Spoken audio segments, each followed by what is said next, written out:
Sä oot aina askeleen edellä, kun sä luot niitä tunteita, mitä sä haluat kohdata.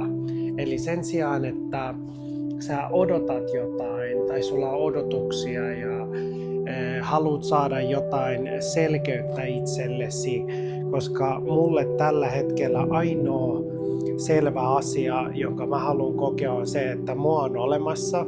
Mä voin hengittää, mä voin olla, mä voin luoda. Ja kaikki tää, mitä mun ympärillä tapahtuu, niin se on sitä elämistä.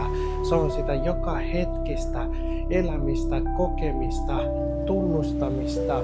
Ja sen kautta mä voin sitten alkaa luomaan just ne tunteet, mitä mä haluan. Ja mä tiedän, välillä se tuntuu todella raskaalta ja sit yhtäkkiä aamulla herää ja ei tunnukaan siltä.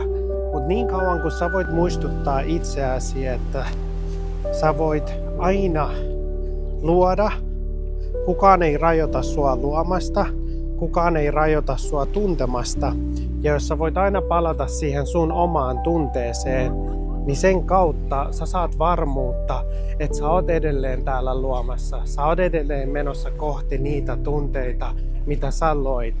Ja ne asiat, mitä tapahtuu välissä, ne on nimenomaan sitä elämistä.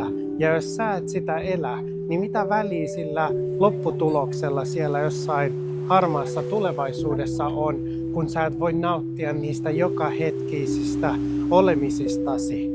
Joten kun sä luota, että sä oot menossa sitä kohti. Ja jos sulle tulee epävarmuutta siitä, no onnistuuko tää, saanko mä, koenko mä, niin pysähdy, kato missä sä oot, kato mitä sä teet, kato mitä sä tunnet. Jos se tunnekin on paha tai tunnekin on ahdistava, niin tunnustele sitä, koska vasta sen jälkeen sä voit palata siihen luomiseen. Ja se luominen, kun sä teet sen rakkaudesta, niin sä saat aina voimia ja varmuutta siitä. Kaiken mä teen rakkaudella. Ja jos mä joskus tarvitsen varmuutta siitä, että no mitä mulle tulee käymään, niin mulle riittää se, että mä oon tässä ja nyt kokemassa kaiken tämän. Joten kun sä luota itteesi ja näe kuinka sun tietoisuus ohjaa sua ja haluaa sun elävän ja kokevan kaiken, mitä tulee sua vastaan.